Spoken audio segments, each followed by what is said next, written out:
The Washington Commanders traveled to Tampa to take on the Buccaneers in their first regular season game under Dan Quinn, under Adam Peters, new quarterback Jaden Daniels.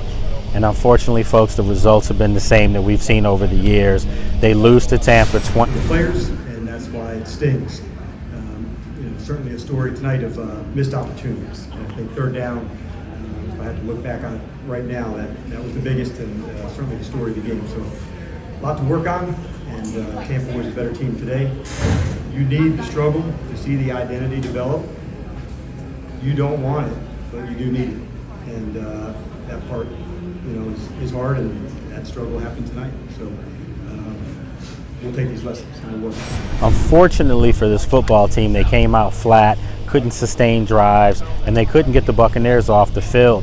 Matter of fact, in this football game, the Buccaneers were 7 for 12 in third down conversions. You're not going to win football games in the NFL if your defense can't get offenses off the field.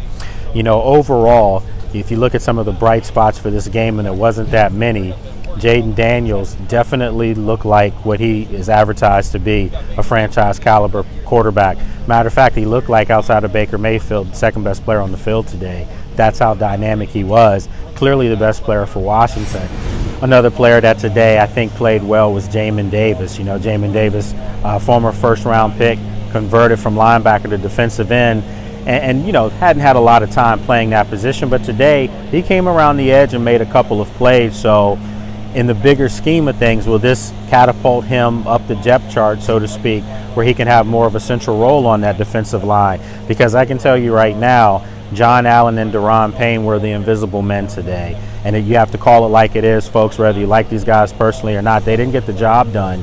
And matter of fact, John Allen was one of the first players to hit the bus after the game, which to me lacks of leadership. So again, guys don't want to hear these truths, but they have to be said.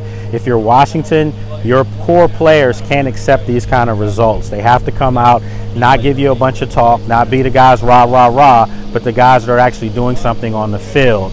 And I think for Dan Quinn, who came in and was eloquently speaking about his team and how they have to learn from these lessons, well, unfortunately, a lot of these guys, the lessons that they've learned is how to become losers.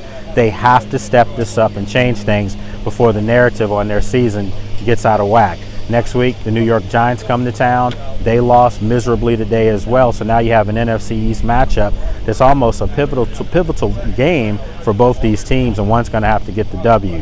What we're going to do here when we come back, I'm going to bring in my good friend Felix Trammell from Fox Sports Radio and get his take on what he saw today here in Tampa.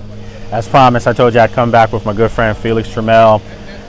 We did a pregame, and we thought we were going to see a different outcome. We both predicted this team was going to get a win on the road. We thought it would be a hard-fought game. This game wasn't even close today. Are you surprised by that? Somewhat, but then somewhat not. When you go look in retrospect, this was a very bad roster. Mm-hmm. Dan Quinn and staff had a very bad roster, and they're still not a good roster up and down.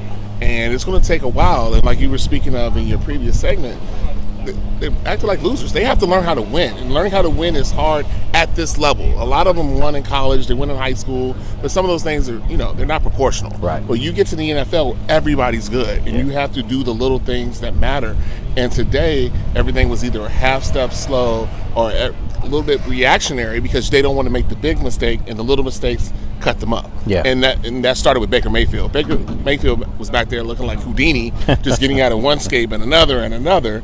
And you're supposed to be pride defensive line was torn to shreds by Baker Mayfield. Yeah. And that's not to say anything about him. He's a former number 1 overall pick, but he had to resurrect his career. And so that's the guy. Those guys have to be the statement guys, and they weren't the statement guys. But you saw some promising signs out of Jamin Davis. Sanastrell played well. Sometimes it was the scheme, but a lot of times it was just our players weren't at the caliber of the Tampa Bay Buccaneers. Yeah, and that's surprising. Tampa Bay, although they did win the NFC South last year, they were 9-8. We know they got, won a game against the Eagles, wild card game, lost in the divisional playoff game at Detroit, in a game that they actually battled Detroit very tough. But nevertheless, this was a game that I think a lot of us marked on the calendar. First game, the unveiling of Jaden Daniels, that maybe you can kind of catch a good team off guard first game. The bottom line is Washington's still not a good football team. And unfortunately, I don't think it's the coaching. I just saw, again, a little bit of heart, a little bit of something missing in guys' chest. And you hate to call out guys like this, but it just needs to be said. We can't dance around this anymore.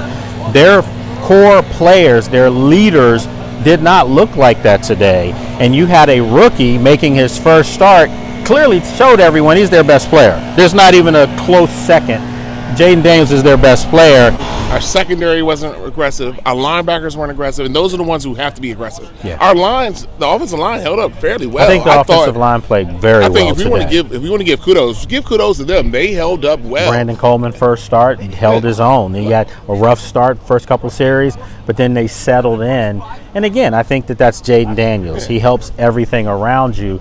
So I'm not going to put this on the offense today. I'm not. The offense got 20 points on the road. Should have been 26 if kicker right. can make some kicks. Yeah, and then Jaden will tell you. He said it to us after the game. He missed a throw to Terry. That's another touchdown. Should have been there. The horrible call down here on the other end of the field where they called, illegal block in the back. I mean, Washington's in the red zone. Felix, I'm not going to put all this today on the offense. I mean, I think that they did, as we said, some good things. Austin Eckler had a good game. Brian Robinson played well. He had a touchdown. Just didn't get the ball enough. And I think that they're going to have to develop that running game a little bit more. So, with all that said, folks, not a good opening day for the Washington Commanders. It's only one game. Don't go into panic mode. We've seen these things happen in the past. I feel good about the fact that I like their coaching staff. Dan Quinn came up and spoke very eloquently about what this loss is, exactly what it is and how they can learn from it and get better at it. And he still had the same tone as he always does. So he didn't have his head held down, even cracked a joke or two. But at the end of the day, they've got to play better, and they've got to get a W Sunday against the New York Giants. Yeah, there's nothing else to be said. Coach Quinn said third downs. So can they improve on third down defensively and offensively against the Giants? That will show us the progress and growth we need to see. Absolutely. So, folks, we're here in Tampa. It was hot today, bad loss, but we'll see what happens. It'll be a long week of practice, and we'll let you know every day what's going on in Ashburn as this team prepares for the New York Giants coming Sunday. Both teams lost today, so it'll be an important NFC's football game. Here in Tampa, I'm Lake Lewis with Felix Trammell.